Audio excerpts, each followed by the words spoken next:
So pathway is different. It's not a masterclass telling you how to do it on the assumption that you don't know how to do it or you need to do it better. It's actually a more holistic view, which looks at your well-being, your motivation, your career aspirations, and of course, your CPD in some really engaging films and thought pieces and reflections. And that's what the Pathway program is about. It's about you. And that's not a self-indulgence. You matter. And the teachers and the students in front of you deserve the best version of you, just like your family does. We hope that with Pathway, you'll be able to keep motivated, hold on to your agency, and look after yourself.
So pathway is different. It's not a masterclass telling you how to do it on the assumption that you don't know how to do it or you need to do it better. It's actually a more holistic view, which looks at your well-being, your motivation, your career aspirations, and of course, your CPD in some really engaging films and thought pieces and reflections. And that's what the Pathway program is about. It's about you. And that's not a self-indulgence. You matter. And the teachers and the students in front of you deserve the best version of you, just like your family does. We hope that with Pathway, you'll be able to keep motivated, hold on to your agency, and look after yourself.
And you're just on mute at the moment.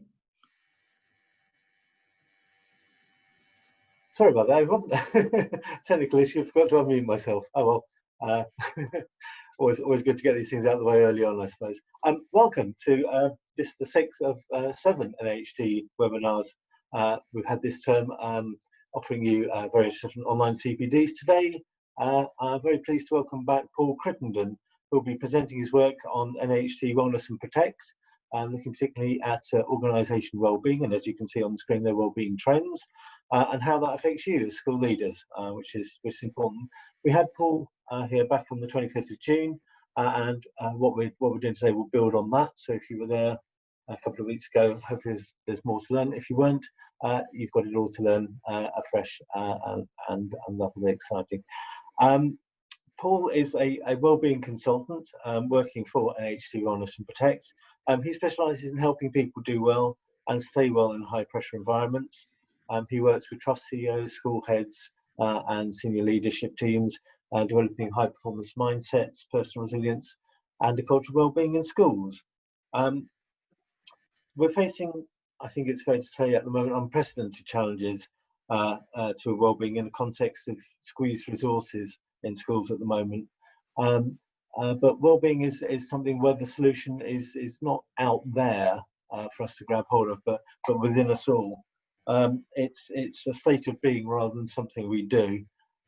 And I know this because Paul told me to say this to warm you up. So, so I'm sure Paul will tell you more about this with his expert eye. But he describes it as an inside-out job. So I'm sure Paul will be telling us more what he means by that.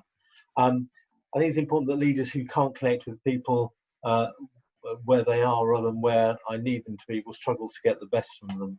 As I say, the solution to this comes from within all of us. Paul will be looking at current thinking behind effective wellbeing, how institutions drive an effective approach, how to deliver that effectively both at individual and at institutional level, giving some practical examples of how you can make a difference, and how you can lead from the front in delivering that wellbeing. So that's all I'm going to say by means of warm-up. In terms of housekeeping, just so you know, and I see we've got very nearly 100 participants on board today, so welcome to you all. Your screen name can be seen by everyone, and you can ask questions as we go along. If you move your cursor, you will see at the bottom there are little icons. There's one called participants, and then next to that is Q&A. If you'd like to put questions, type questions as Paul's presenting, if they're fairly short and sweet, we can answer them as we go along. If they're longer ones, I'll happily put them to Paul at the end of the session. And either I'll do that, or we can, depending on numbers and everything else, unmute people and we can have a discussion with Paul and open it out a bit then. So please feel free to do that. There's a chat button as well if you want to just make comments for others to consider. Please do that. And then at the end of the session, we'll be putting up polls, and as you can see, there's a poll button there. If you can help respond to that, that helps us plan our future CPD and also gives us ammunition so we know what you liked, what you didn't like, and what we can do better. So anyway, so that's enough for me. Sorry about being on mute at the start, but I'm sure I wasn't saying anything terribly interesting that I didn't cover then. I'll hand over to Paul, who will tell you all about institutional wellbeing trends. Paul, over to you. Thank you very much, Andy, for that that introduction. Sounds to me like I've got an awful lot to cover now in 30 minutes or so, but I'll do my best. And in some ways, it's good to be tight on time because it means that we can avoid being too granular. I think one of the messages I've got for everybody today is going to be about needing to understand fundamentals, because working in education, we're all under a lot of time pressure. And that can lead us to, driving ourselves forward into doing more and more and not giving enough time really to reflect on who we're being at school. And that's one of the key messages I've got for us today, I think, in terms of looking at how we can better approach the development of wellness in schools rather than, just providing inputs. And I think it's really, really important that we are able to distinguish the difference between being able to put something into a school, provide something for a school, and what difference that makes. So let's just, if I can, otherwise this is not, here we go. I want to present this slide before we get into the nuts and bolts of my presentation, because NAHT Wellness and Protect has been unlocked for the summer. So I really do encourage you, if you're interested in getting more involved in developing your wellbeing in school, to go check this out. This is a good opportunity. I'm going to put another slide up which gives a bit more details right at the end of the presentation in case you need to take details. So I think it's important to understand the context that we are in, but also getting deeper into. And if you think about most people working in schools currently will have probably young children at home, if they've chosen to have children. And at the same time, because of the fact that they've, started their families later in life, that's a trend that we've seen, they are likely to have aging parents that they are concurrently responsible for. So we've got these two pressures in our lives. One is to be there for our kids and be doing all the things that we want to do for our kids at home. And at the same time, we've got other people who perhaps in previous generations wouldn't have been a burden on us or a responsibility for us until the children had moved on from school and become more independent. So we've got this pressure that is unique to our kind of generational space right now. And contextually, in terms of the way that society and work is developing, we've also got the reality that life is, work-life balance has been a phrase that's been around for a decade or two. And I think we've always struggled with it. And the reason we have is because the way the world works now is that work and home are almost inextricably linked through the digital media and the digital component. So, we find ourselves being always on in our lives. And that is bad enough when you think that those pressures are there and they're constant and they are perhaps getting worse. And then when you overlay the fact that there are some really big existential issues that we're facing now in our lifetime around, obviously the COVID-19 pandemic has brought a huge shift and change in our approach to things. But if you look at, there's the economic impact of that. There's the economic impact of the decision to leave the European Union that we've kind of almost forgotten about. And then you've got the two massive ones of the environmental challenges we're all aware of and the climate change one. So it's not surprising that we have this real sense of extreme pressure and, feeling more and more vulnerable in our general lives.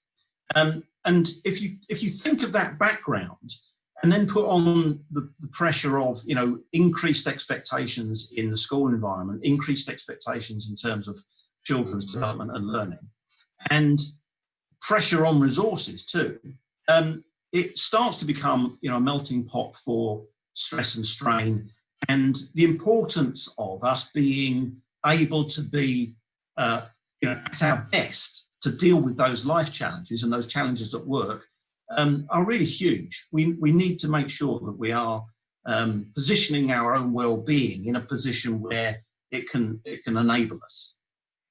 So let's have a look at going forward. What do I think we need to be doing? We need to be having a different conversation about what well-being is and how we sort of embrace the notion of being well.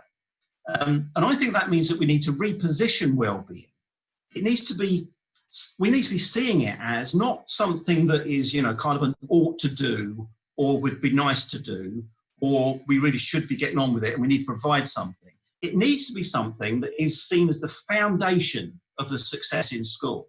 If we're not well, if we're not fit and at our best, then it's impossible for us to deliver the best for the school children. And also, of course, when we extend that into thinking about the children themselves, if they're not at their best, if they're not, physically, emotionally and spiritually and mentally well, then they're not going to be in the best space for learning either. It's obvious, really. And I think that the conversation we need to be having is about how we reposition well-being strategically rather than tactically. So instead of us looking at something that we are providing for or supporting, it needs to be at the very core of what we do in education.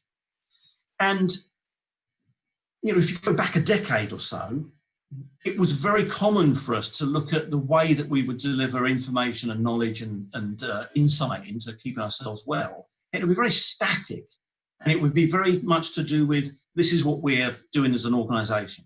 And I think the shift that we need to create and the conversation that we need to generate is around modern delivery of the message, modern delivery of facilitation of well-being, and to have it aimed at the person rather than at the educational establishment. We need to make sure that people are using or able to use modern methodology to connect with their well-being needs. And if you think back just a few years, when Facebook started to become popular, it was seen in schools as being, the devil incarnate. So we've shifted in the way that we use social media. Society has moved on, and I think if schools don't move with the times, then they'll be left behind and they won't be able to connect effectively to engage their staff and their pupils. So we need to be thinking about how we do this.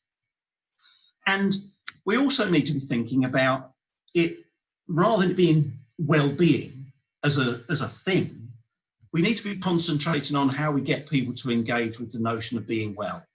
And to do that, we need to be thinking about it at a level of who am I? How do I, as a person, see myself? Do I see myself as someone who is fit and healthy and upbeat and warm and positive? Or do I see myself as the victim of my circumstances? And do I feel that I'm being pushed along through life and I've got lots of have-tos? So really shifting that sense, and the language that we create in our school environment really is the facilitator of that more sort of empowered version of us. And this is really where I start to tap into the sense that we need to be seeing it as an inside-out job. Because it isn't about what schools can provide for their staff and their pupils. It's about how we can encourage staff and pupils to embrace the ownership of their own well-being and work proactively on that to become more and more able to manage it.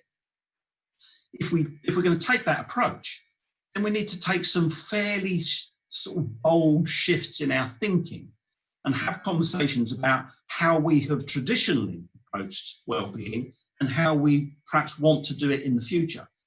And I mentioned earlier on that the work-life balance phrase, even, if you think about the concept, the way we talk about work-life balance, it's almost like we're suggesting that work is somehow separate to life, and rather than it being some kind of integrated, really useful way of expressing our usefulness and having some sense of meaning and purpose. When you do good work, it's not separate to life, it's an integral part of life, and it's a very important integral part of life. So the way that we view home and work is driven largely by our desire to survive, to keep the work separate so we can protect home life, and to keep home at home so that we don't interfere with what we need to do professionally at work. And I think that is becoming outdated. I think it's now time for us to start to think about, rather than work-life balance, we need to look at work-life integration so that we're doing that effectively, not resisting it anymore. We're embracing it, and we're starting to think about, in the new world where digital connection is making those two things absolutely connected, we have to sort of give into that and say, okay, so how do I self-manage in a way that enables me to, stay well, keep my boundaries safe, but also be able to move things along and deal with things in each environment from the other. And I think that's a really important conversation to have in the workplace. I also think it's important for us to start looking at the whole person rather than the employee, because, the reality is, although we like to have conversations about, I'll leave my stuff at home because, I don't bring my issues to work, we all know that's nonsense. You might not talk about it at work, but you're feeling it and you're engaged in it and you are, affected by it when you're at work. So we have to, if we're thinking about well-being in terms of its effectiveness and supporting people to be more well, then we need to be prepared to look at them as a whole person, not an employee. And we also have to recognise that people will be starting where they are. And we need to recognise, as leaders, we need to recognise the obligation we have to meet people where they're at, not wish they were where we need them to be. And that requires us, perhaps as leaders, to be a little bit more compassionate, a little bit more interested in what's going on for people, rather than, one ear is listening to what's going on, the other part of our brain is saying, yeah, gosh, well, we need to get this fixed because we need to get X, Y, and Z done. So I think it demands more of us as leaders, not necessarily in professional ways, but certainly in humanity. And I think it needs us to recognise that for some of us, that will be a bit of a stretch. We need to go into spaces that we have not in the past, perhaps, been comfortable operating. And I think that's going to be challenging and demanding for some heads. And because of that, I think that across this whole range of new conversation, we're going to be thinking about, the need to be braver, to be bolder, to be a little bit more out there in terms of the way that we expose our vulnerabilities as leaders. And that's going to require us to be a bit more courageous. And in terms of what that means in terms of the way we need to look at things differently, I think we almost need to put home first for our employees as staff and work second, which is kind of counterintuitive if you're a leader in a school. And the reason for that is that in terms of well-being, the foundations, in fact, not just well-being, if you think about performance, if you think about, energy, if you think about any aspect of human delivery, then the foundations that's delivered from are fundamental. So if you haven't got the foundations right, if somebody's home life is disturbed or discombobulated, then in some way, their performance and their well-being is going to be compromised. And if we are able to reach beyond the boundaries of school and reach more into supporting people in other ways, in other areas of their lives, then I think we're going to have much more success at developing wellness. And as I said before, that means we need to be thinking about the whole person, not just the employee. So it does matter what's going on in that person's life. It does matter what's going on outside of school gates. And I think also another shift in our thinking needs to be around helping the person rather than just resolving the issue.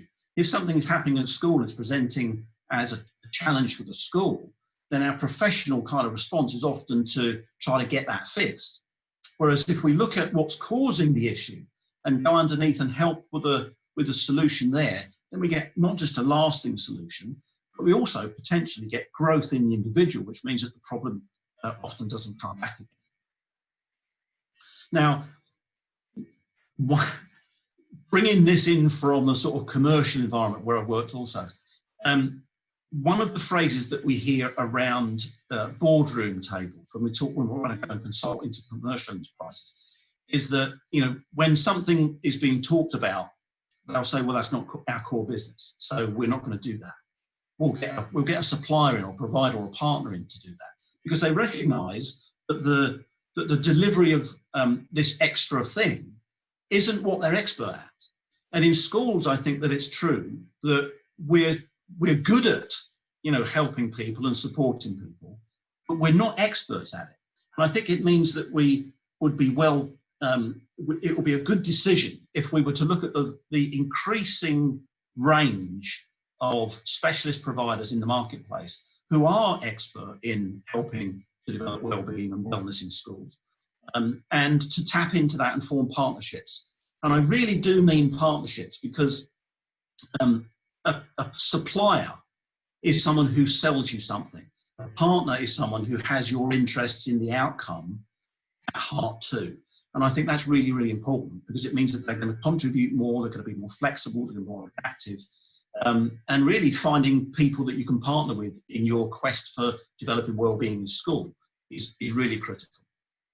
And the process, and this is perhaps key to the difference between what I would say to you and perhaps other presenters might say to you, is well-being is a process of becoming well. It's not about providing opportunities to do things. It's not about providing simple assessments that give you information. It's not about providing opportunities to go to the gym or to have nutritious meals in the school canteen. It's about developing with people a new aspiration to be something that they've not been before. Okay? And that means that there is personal change involved. It means there is personal challenges involved.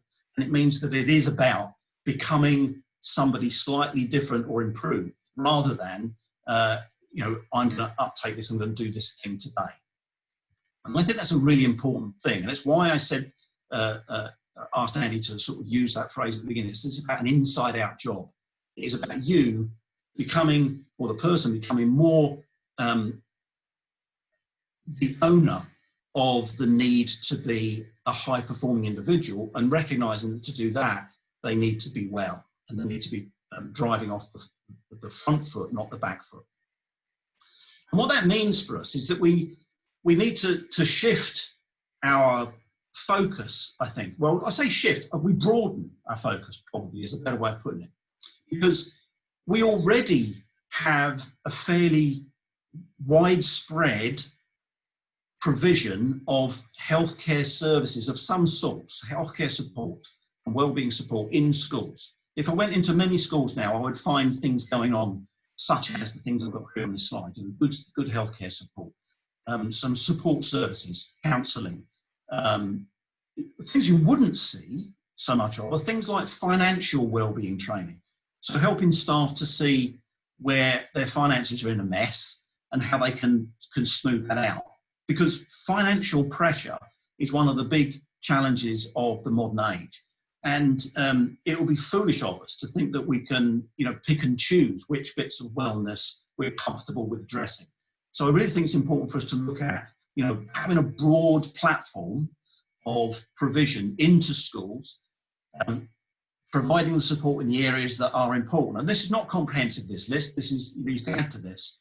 But I wanted to just put out some examples. But where we need to move is to being a much more proactive, into a more proactive space.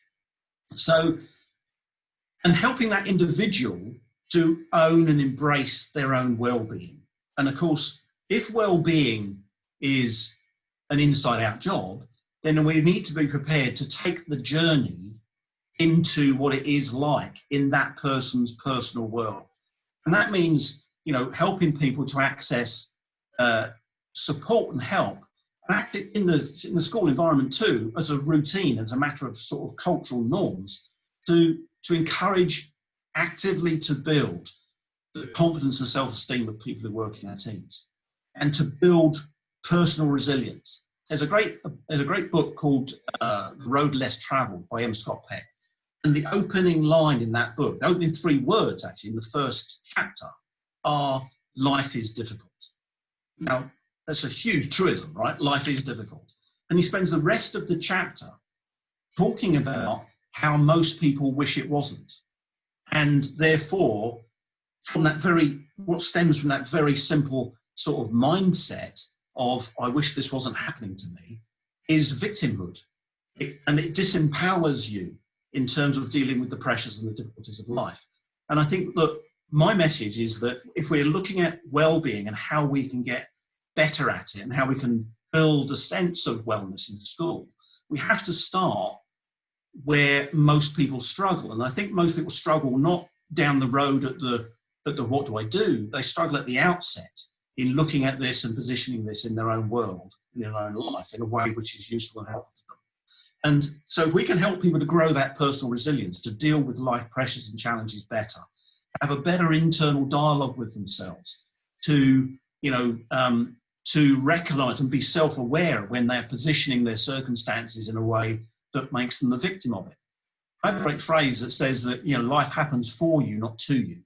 And if you can adopt that, if we can help people to adopt that approach, then when times get challenging, it's an opportunity for us to learn and grow rather than for us to put ourselves in a position of victimhood. So I think that's a really important point. And I think that the more we can become proactive as a school in developing the resilience and the capability of people to do well and to be well, then we start to get onto the front foot rather than be on the back foot, which is basically where we are when we provide services like counselling and return to work programs. So let's take a quick look at an awareness raising. And before I go through it, let me just take it off for a second. Before I go through this, what I want to really talk about is the 3 critical success factors of you being able to bring a well-being culture into school life. Now, the first thing is that we need to raise awareness, not of well-being as such, but we need to raise awareness of where we are personally and collectively in relation to where we want to be. And in order to raise the awareness of people, it's not an intellectual thing. We don't move anybody from where they are to where we want them to be with an intellectual argument. We move people with emotion. And so therefore, if we're raising awareness, we have to get people emotional about what we're talking about. And to do that, I think that we need to think about activity and that drives emotion. And this is an example of how one particular aspect of a program was used to raise awareness of the fact that 60 men die of suicide worldwide every hour. And that means there's one every minute, one man every minute takes his life somewhere in the world because they can't cope anymore. And the Get Fit in 60 program was designed to link physical activity with the raising awareness of this issue. And so the Get Fit in 60 program invited people to do something with the number 60 in it that was active and that would generate a feeling in them, so an emotion in them. Here's some examples of some of the things that people were encouraged to do. You know, star jump for 60 seconds. And recognise and think about at the end of that 60 seconds, someone somewhere in the world, a man somewhere in the world had taken his life. And you can't fail to be moved by that awareness, okay? And what that does is it means that you're more likely to engage in the next step of the process, because the critical success factors for moving wellness into a cultural position is we have to raise awareness and get people emotionally involved in that. Then we have to engage people in activity that helps them to improve their well-being. And once that activity is up and running, we have to make it the norm. We have to make it natural and normal to do that. And so the 3 stages are awareness, engagement, and integration. And once we get wellness integrated into the way we do things in school, then all it is then is a case of spinning the top, really. You know, we just keep a little bit of effort in. So the effort to get to a position of having school is very much front-loaded in terms of effort. And it's also made more difficult because it's a bit like trying to change a tap washer while the tap's running. You know, the pressure is on, people are becoming unwell because of the pressure, and we're trying at the same time to put new ways of being in. So it is a bit challenging, but I encourage you not to be dissuaded by that or just put off by that, because, you know, you can't change that. You can't do it. You can't turn the tap off. Okay, you can't turn the tap of pressure off. Going back to the first slide, we're always on. So I have to think about, as leaders, ways in which we can help people to approach their well-being and embrace their well-being and own their well-being, so that we can integrate it culturally into school. And an example of how we might help them with that. And if I take you back to early on when I said that it takes courage to move into this new space where well-being is positioned more strategically, and where we're thinking about it in much more, position it more importantly in the school. An example is, this is a school that I worked with in Middlesbrough that had a very high level of pressure-related absence. So staff were being stressed, being diagnosed with distress, and they said, well, what are we going to do about that? Well, when they looked at what was happening in the school, the amount of marking that was being done at home meant that essentially throughout the week and some of the weekend, for most of the staff had very little time with their families.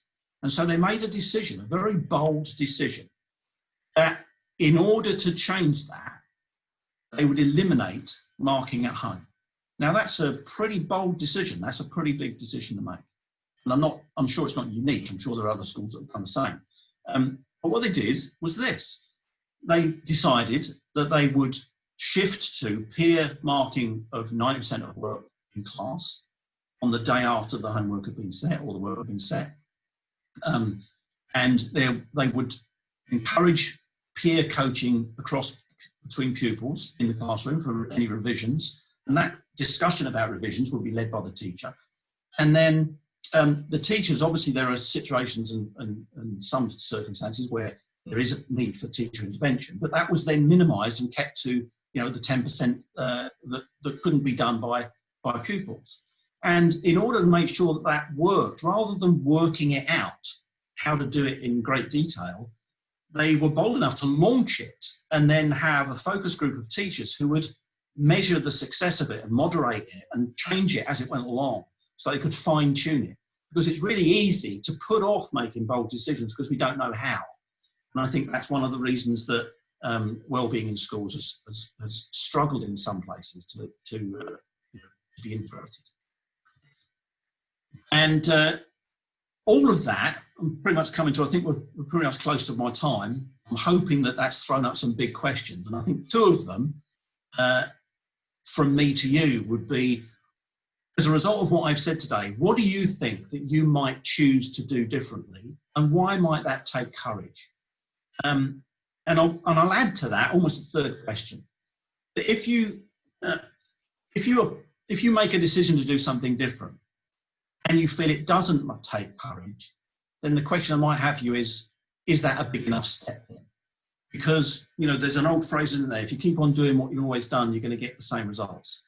And I think that's true with wellbeing. If we really want to make a difference and reposition wellbeing, where it needs to be to support the development of our pupils, the success of our pupils, and the ongoing academic progress and social and personal progress of those pupils, then we need to be brave enough to make some big changes. So that's basically where I'm going to stop in terms of my presentation. I'm very happy to take questions and to explore some specifics. I have some updated news. This is not in the presentation that I've given to Andy. This came into me this morning. So I uploaded this. For the summer, we're breaking in a week or two for the summer.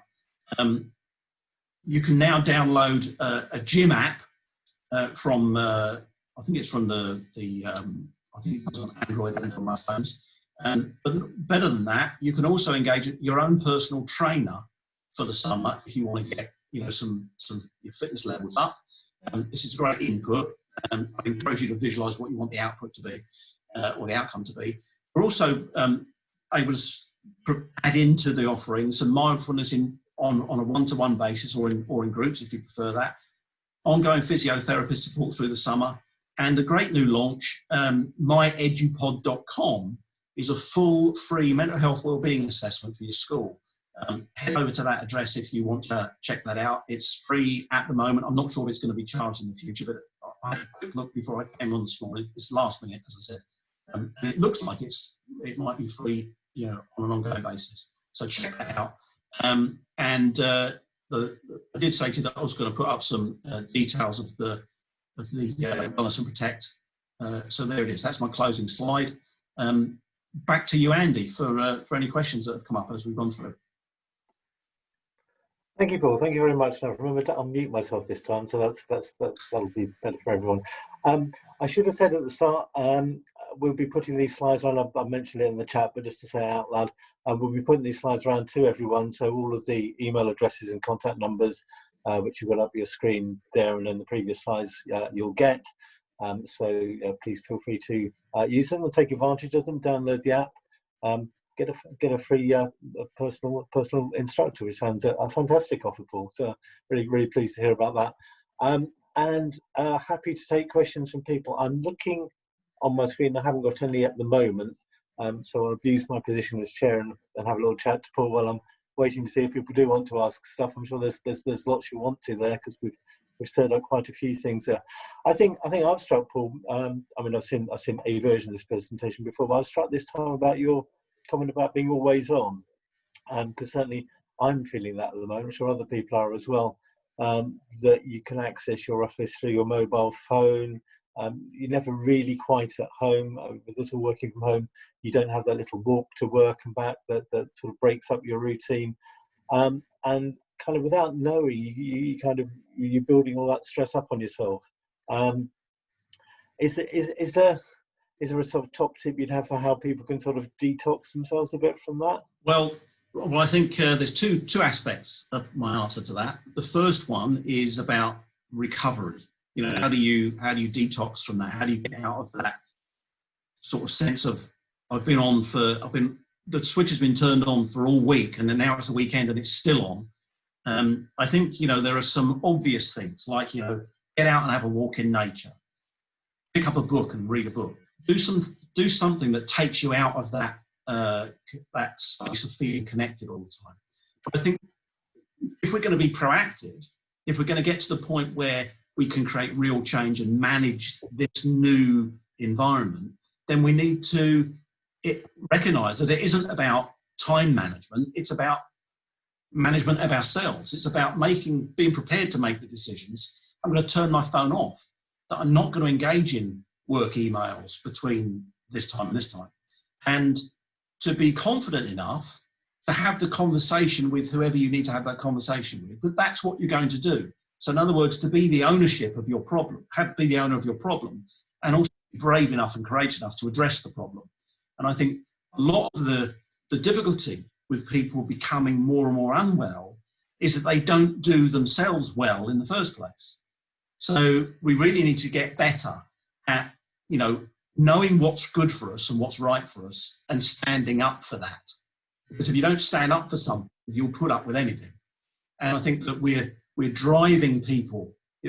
What I think as leaders, it's easy for us to think, if there's no resistance, I can keep pushing. Mm. I think it's incumbent upon us as individuals to demonstrate some resistance so that leaders know when to stop pushing. Okay, thank you. We're getting questions flying in now, so that's great. So thank you for those. The first one, which came in through the chat and resonates with me, was somebody's about to start as a head teacher and hasn't had a chance to meet the staff at their school because of the situation we're in.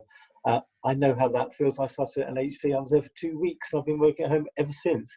So any sort of tips on how people can sort of team build in a virtual sense, Paul?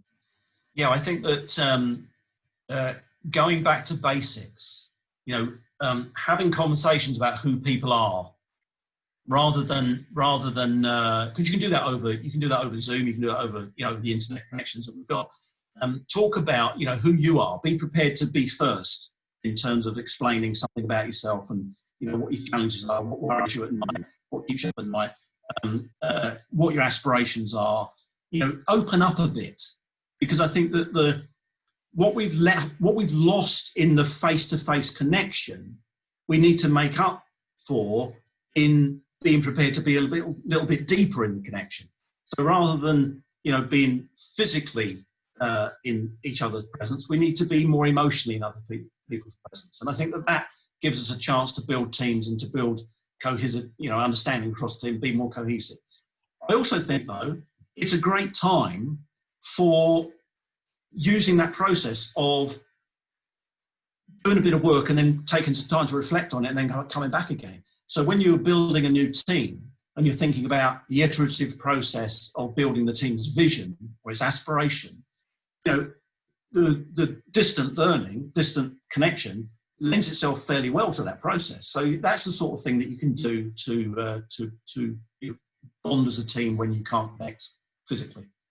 Thank you. I'm letting you run on with that answer, Paul, because you're very, very cleverly answering a question I hadn't put to you, which is how do I set up a virtual... You're answering my next question, which is how do I set up a virtual network? So there's some top tips on how to do that. A question in the chat about how do I model well-being when I'm finding it quite stressful myself? It's certainly one I recognise from talking to people.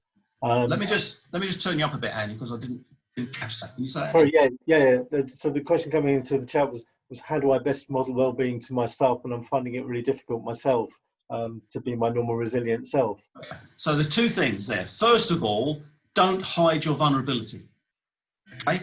Because the most important thing is that people trust you with theirs.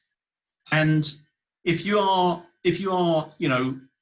seen as invincible, and people will pale in significance in your company, won't they? So you really need to show your vulnerability and to show that it's okay to not be okay. But do that with the sense of, positivity and optimism rather than despair. So, the language is important around how you share that with people, because you do need to be, optimistic. I think, though, the connection with people is the key. If you are leading someone to some place they need to be, you can only start from where they are. And so therefore the realness of that conversation is very, very important. And I think the more real we can become as individuals, the more we can develop ourselves and be comfortable with who we are, the more easy it is to become, to allow ourselves to show our vulnerabilities. A lot of professional people I see and work with tend to put on this kind of veneer of invincibility when they walk through the school gates. And I'm not sure that is a good way to connect with people. Yeah, that's certainly true. And we've all got feet of clay at times, haven't we? And you're right. It does no harm to show that to people. It makes them feel better about themselves, and it makes them realise everyone is human. And a useful comment, sort of in support of that, from someone in the Q&A session. It's not about how much you spend on wellbeing; it's how well you model it. Do you think this is the right approach? And I think. I guess you could say you learn that, because that's basically what you just said, isn't it? It's modelling behaviour and setting the tone so that others get a sense from you of so if I can sort of hijack that question for a minute. Yeah, please. We've the word well-being has been, or is in danger of being hijacked by an industry. Okay, so. And that's why I'm cautious about us thinking about inputs as the solution. Because if you manipulate the word a little bit, then it becomes being well. In other words, I am well, okay? But really the source of being well is being well, right? So if you are aware of how you're being and you do that better, you're going to have more chance of becoming more well, okay? And I would encourage people to think about that, perhaps take that away as something to think about and journal on and explore a bit. Okay, thank you. I'm just checking through a question, quite a difficult one to think what the answer might be. I'll read it out. What's the role of leadership in being the gatekeeper for things that come through the local authority, through the trust, through the DFE, all of which increase workload? Too often things that are done to you, rather than you having any control over what's added to your workload. How can a leader best respond to that, would you say? Oh, that's a big question. It is. And I have a very provocative answer for it. Okay. And it has 2 or 3 components. So the first thing is, yes, I think as a leader, we do need to be the gatekeeper. We do need to take some of the burden on our shoulders of the expectations being placed on our schools, and to some degree protect people from those pressures. However, I also think that it's important for us to treat our staff as adults and for them to understand the pressures and to understand the expectations, and to perhaps appeal to them to help you to work through the solution to those pressures, rather than seeing you as the expert at the top and therefore no one else is helping out. But I think the key to this, if you think about what I said earlier on about if leaders will continue to push if there's no resistance, I think that our ability as head teachers and leaders to resist, to push back against unacceptable or unreasonable demands is only going to be possible if we ourselves are being well. Yes. So that's why I emphasize that point, is because as leaders, if we see our journey as one towards of becoming a strong, competent, capable leader, then and doing that whilst maintaining our own wellness, then we're going to be in the best place to have that dialogue with local authorities. Okay, yeah, and agree all of that. And so the last question really is it's covering stuff we've touched on before, is about what perks do we provide for staff? We don't provide perks. We model well-being, which is something very much covered there. In terms of perks, and I'm looking at the slide that's in front of us there, there's a lot in the package that you're offering that does give direct, real-time support to people. I'm struggling not to use the word perks, but giving access to a personal trainer, counselling, physiotherapy. These are all vital things to support mental health, and it's all there, and it's all part of our offer, isn't it, Paul? It is, but I will make the distinction. You can. It's not entirely appropriate, but you can lead a horse to water, but you can't force it to drink, right? So I know for sure that if someone gave me an opportunity to go to a gym for free, I probably wouldn't go. It's not my thing. If someone said to me, I'll pay for a trainer or a coach to come out and show you how to climb rock. Yeah, I'll be there. So it's about tuning the opportunities for people to get fit to what people are happy to do, so that they will engage with it. You know, engagement in wellness is it's been a battle for a long time, not just in school but across society, hasn't it? Great. Oh, look at that. Just I was going to wrap up. Somebody's put another question in, so let me put that one to you. Oh, now, hang on. Somebody's put the polls in the way of the question. There we go. How do you approach changing views of wellbeing within senior leadership teams when there's an ethos of it being an add-in rather than a cultural approach? How can it be tackled to facilitate positive change? So basically, how do you move others' mindsets from seeing wellbeing as being an add-on, a nice to have, rather than it being day-to-day part of your core business? Use your phrase. Shifting people's mindsets is essentially what I do. So this is a big conversation, but essentially what you've got to do is you've got to help people to expose their belief system around this. Okay?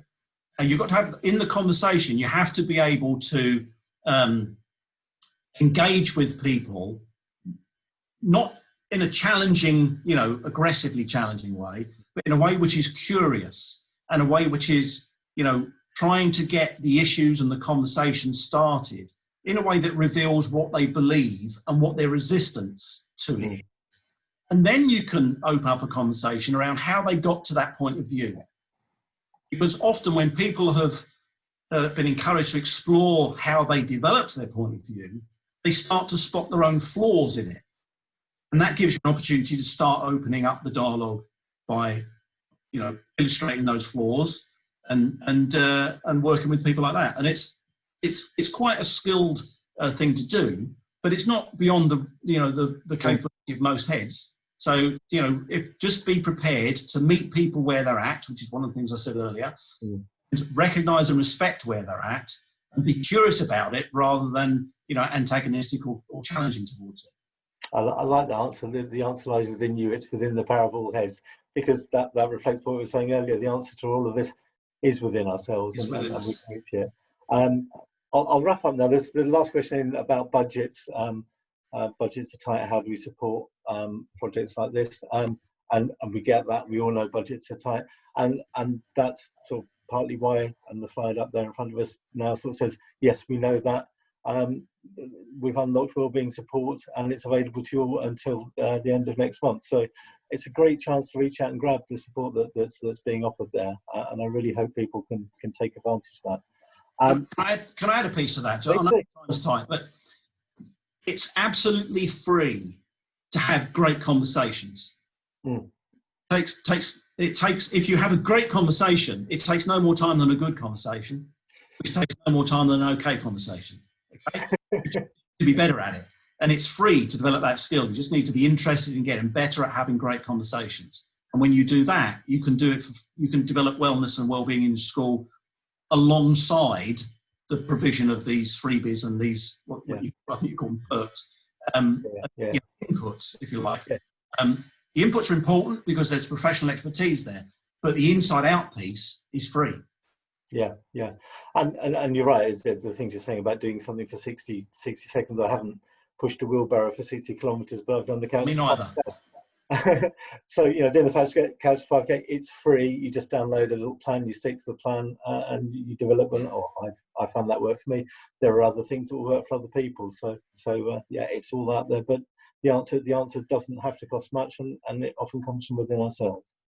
Yeah. So, okay, I'm gonna stop there. I'm gonna say thank you very much to Paul for his excellent presentation, and I can say it's an excellent presentation because I'm looking at the poll which is up there, which tells me that people think that. So thank you for that, Paul. You're welcome. Do fill in the polls if you haven't yet.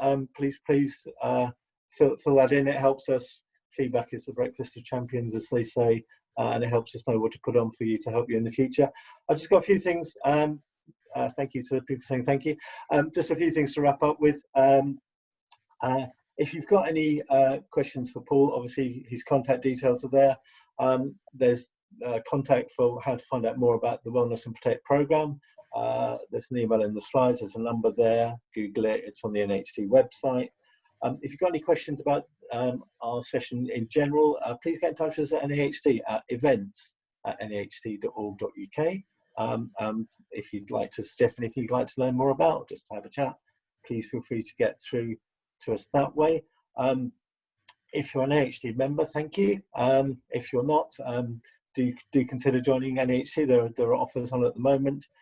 Free membership until the end of August for anyone thinking about joining NAHT. And if you're an NAHT member, you want to refer people, you can refer up to 5 people and get £30 of John Lewis vouchers each time. So that's something to think about.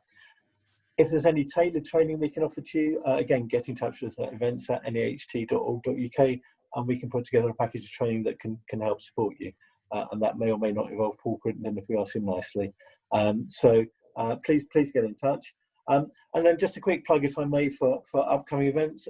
Next Tuesday, we've got Professor Barry Carpenter back by popular demand, I think it's fair to say, looking at his work on the recovery curriculum. And if you haven't heard Barry before, get in now because he's officially retired the other week. So we're dragging him out of retirement kicking and screaming to talk to you. So do log in and look at that.